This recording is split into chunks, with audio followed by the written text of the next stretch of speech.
Rolling, both the cameras. Hello. Mic testing 1 2 3 3 3. ஷார்ப்பாக இருக்கா மைக்கு? என்னதான் நம்ம ஷார்ப்பாக புத்தி கூர்மையாக மைக்கில் பேசினா கூட மைக்கில் பேசுகிறதுனால அது புத்திசாலித்தனம் ஆகிடாதுங்கிற ஒரு பழி மேலே இருக்குது. அதனால் நான் ஒரு வேளை முட்டாள்தனமாக பேசினா கூட அதை புத்திசாலித்தனமாக டிரான்ஸ்லேட் பண்ணி கொடுக்க வேண்டியது உன்னுடைய பொறுப்பு. Okay, deal. ஹாய் ஃப்ரெண்ட்ஸ், நல்லா இருக்கீங்களா? தவறு என்பது தவறி செய்வது, தப்பு என்பது தெரிந்து செய்வது. தவறு செய்தவன் திருந்த பார்க்கணும், தப்பு செய்தவன் வருந்தி ஆகணும். அதே மாதிரி தான் நான் வருத்தம் தெரிவிக்கிறேன்னு சொல்கிறது ஒரு விதம், மன்னிப்பு கேட்குறேங்கிறது இன்னொரு விஷயம். ஒரு நிகழ்ச்சியில் ஒரு தவறு நடந்துட்டதாக நான் உணர்கிறேன். உண்மையிலே அது தவறி தான் நடந்தது. நான் மேடையில் மிஸ்டர் விஜயை பற்றியோ அஜித்தை பற்றியோ பேசிகிட்டே இருக்கும்போது திடீர்னு வேறு ஒரு ஃபோட்டோ வந்தது. அந்த ஃபோட்டோவை பார்த்த உடனே நான் என்ன பேசுகிறதுன்னு எனக்கு தெரியல. உண்மையிலே கொஞ்சம் திகைச்சு போயிட்டேன். அதான் உண்மை. குற்றம் சுமத்துற மாதிரி அவங்களுடைய ஃபோட்டோவை போட்டு நான் பேசணுன்னு ஆசைப்பட்டேங்கிறது 100% பொய். அப்படி நான் யாருக்கிட்டேயும் அடிமை இல்லை, யாருக்கிட்டேயும் காசு வாங்கிக்கிட்டு அப்படி ஒரு நிகழ்ச்சிக்கு போகவும் இல்லை, இப்போ இல்லை. என்னுடைய மரணம் வரைக்கும் நான் அதை செய்ய போகிறது இல்லை. காசு வாங்கிட்டு எந்த கட்சியிலும் போய் சேர போகிறது இல்லை. காசுக்காக நான் எந்த தவறையும் செய்ய போகிறது இல்லை.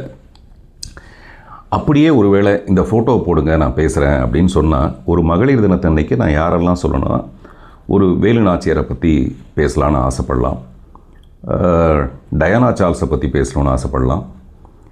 நான் எப்போவுமே பேசுகிற மதர் தெரசா அவர்களை பற்றி நான் மறுபடியும் ஒரு தடவை பேசுகிறேன்னு ஆசைப்படலாமே தவிர, இப்படி நான் ஆசைப்பட்டேன்னு சொல்கிறது சரியில்லை.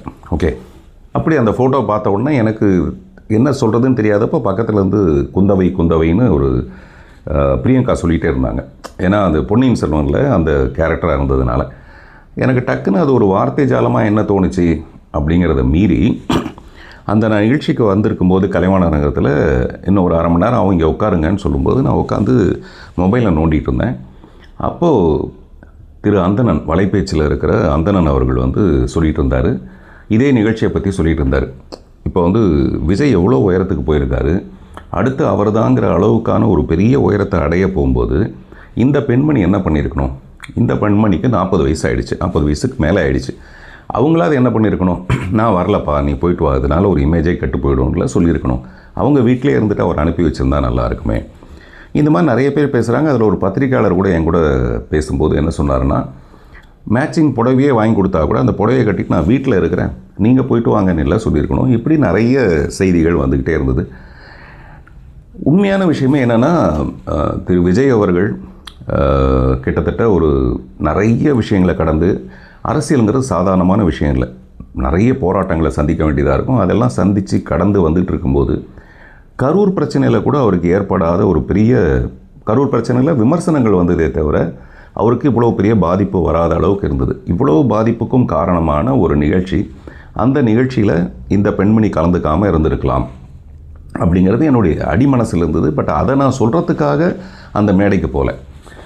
அந்த மேடைக்கு நான் எதுக்காக போனேன், அங்கே யாரெல்லாம் பேச இருந்தேன், ஏன்னா அது என்கிட்ட ப்ரீ பிளான்டு விஷயம், என் கையில் கொடுக்கப்பட்டது. அதை பற்றி நான் அடுத்த விஷயத்தில் சொல்கிறேன். அதனால் எனக்கு இவங்களுடைய ஃபோட்டோவை போட்டு பேசணுங்கிற அளவுக்கு ஒரு பெரிய லட்சியம்லாம் எனக்கு கிடையாது. குந்தவைன்னு இவங்க வீட்டிலேயே குந்த வச்சுருக்கலாம், வெளியில் வந்ததுனால பாருங்கள் எவ்வளோ பெரிய பிரச்சனை ஆகிடுச்சுங்கிறது ஒரு பெரிய ஆதங்கம், உண்மையிலே பெரிய ஆதங்கம், அவ்வளோதான். அதனால தான் நண்பர் சமுத்திரகனி கூட அவர் பேசும்போது, நீ யாருக்கிட்ட உன்னோட ஈகோவை காட்டுற, எதுக்காக இவ்வளோ பெரிய ஈகோ, யாரை மிரட்ட பார்க்குற நீ, எதுக்காக அப்படின்னு அவர் பேசுனது அவரும் காசு வாங்கிட்டு பேசலை. அவரும் ஒரு ஆதங்கத்தில், ஒரு அன்பின் மிகுதியில் தான் அவரை அறியாமல் பேசுகிற ஒரு விஷயமும். இதெல்லாம் நான் பார்த்துட்டு இருந்தது. அன்றைக்கி நான் போய் பேசிட்டு இறங்கி வந்ததுக்கப்புறம் நண்பர் பாண்டே அவர்கள் சொன்னார், அந்த குந்தவை விஷயத்தை மட்டும் நீங்கள் தவிர்த்துருக்கலான்ட்டு. ஏன் சார் அப்படின்னு கேட்டேன். நீங்கள் பாருங்கள், நாளைக்கு பாருங்கள் அப்படின்னாரு. நான் உடனே இது எதுக்கு, நான் எப்போவுமே இந்த பிரச்சனைகளை விரும்பாதவன். அது எந்த பிரச்சனையாக இருந்தாலும் அதுக்கு உடனே ஒரு தீர்வு வந்துடணுன்ட்டு உடனே கலாட்டாவில் இருக்க அவங்க அருணா மேடமுக்கு ஃபோன் பண்ணி அவங்களுக்கு மெசேஜ் அனுப்பினேன். நைட்டு ரொம்ப நேரம் ஆகிடுச்சு, அப்போ நான் அவங்களை கூப்பிடக்கூடாதுங்கிறதுக்காக மெசேஜ் அனுப்பி, தயவுசெய்து அதை டெலீட் பண்ணிவிடுங்க, அது எதிர்விதமான விஷயத்தை எதுவும் ஏற்படுத்திட வேண்டாம்னு சொல்லிவிட்டு காலையில் பார்க்குறேன். காலையில் பார்த்தா வேறு ஏதோ ஒரு வீடியோ மூலமாக அது வெளியாக இருந்தது. அது என்ன மாதிரியான ஒரு பெரிய பாதிப்பை போக போக ஏற்படுத்திச்சுன்னா, நான் சொன்னது ஒரு பெண்மணியை பற்றி, ஒரு மூணாவது மனுஷியை பற்றி, எனக்கு சம்மந்தமே இல்லாத ஒரு மூணாவது மனுஷியை பற்றி. இந்த பிரச்சனையில் மொத்தம் 3 பேர்னு எடுத்துக்கிட்டால் முதல்ல வந்து என்னுடைய அன்பு நண்பர் விஜய், அவருடைய வளர்ச்சியை பார்த்து நான் ரொம்ப சந்தோஷப்படுற ஒரு நண்பர். 2வது இடத்துல அவருடைய மனைவி இருப்பாங்க. இன்னமும் கோர்ட்டு தீர்மானிக்காத வரைக்கும் இப்போ வரைக்கும் அவங்க மனைவி தான், அந்த முக்கியமான ஸ்தானத்தில் தான் அவங்க இருக்காங்க. ஸோ இந்த 3வது மனுஷியை பற்றி நான் பேச வேண்டிய அவசியம் இல்லை. ஆனால் நான் சொன்னது 3வது மனுஷியை பற்றி. அவங்கள வீட்டில் இருந்திருக்கலாம். ஆனால் இது எல்லாமே பெண்களுக்கு எதிரான ஒரு விஷயம். பெண்கள் எல்லாமே வீட்டுக்குள்ளேயே இருங்க அப்படின்னு சொன்ன மாதிரி ஒரு கருத்து வந்து நிறைய பேர் அதை பதிவு செஞ்சதுக்கப்புறம் எனக்கு ஒரு கஷ்டம் வந்துருச்சு.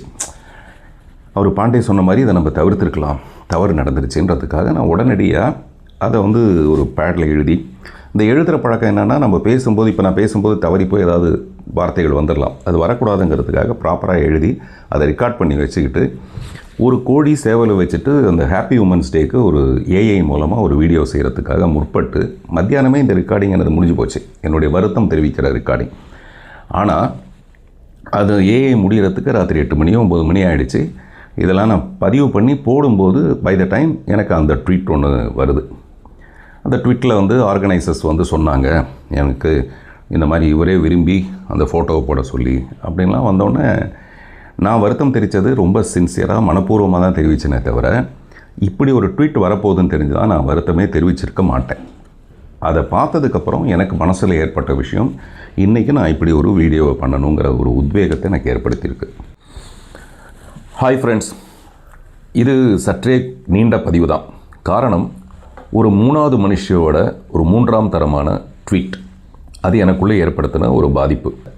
என்னுடைய செயலுக்கு அவங்க கருத்து தெரிவிக்கக்கூடாது, எதிர்ப்பு தெரிவிக்கக்கூடாதுன்னு நான் சொல்லலை. ஆனால் சமீப காலங்களில் அவங்கள பற்றி வந்த கொச்சையான, மிக அசிங்கமான நிறைய கருத்துக்கள் இங்கே இருக்குது, பொதுவெளியில் இருக்குது. ஒரு கட்சியோட தலைவர் உட்பட அவங்கள பேசின விஷயங்களுக்கு, விமர்சனங்களுக்கு எல்லாத்துக்குமே அவங்க பதில் சொல்லியிருந்தாங்கன்னா நான் இதை வரவேற்றிருப்பேன். எதுக்குமே சொல்லாமல் எனக்கு மட்டுமே அவங்க கண்டனத்தை தெரிவித்ததுனால நான் வந்து வருத்தம் தெரிவிக்கிறேன்னு சொன்னதே தப்புன்னு நிறைய பேர் கண்டனம் தெரிவிச்சிருக்காங்க. நீங்கள் ஏன் சார் வந்து அதுக்கு வருத்தம் தெரிவிக்கணும், நீங்கள் ஏன் அதை மன்னிப்பு கேட்கணும்? அதில் நிறைய குரூப் ஆரம்பிச்சிருக்காங்க. வி ஸ்டாண்ட் வித் பார்த்திபன் ஒரு ஹேஷ்டேக்லாம் ஆரம்பிச்சிருக்காங்க. அந்த நண்பர்கள் எல்லாருக்கும் நன்றி.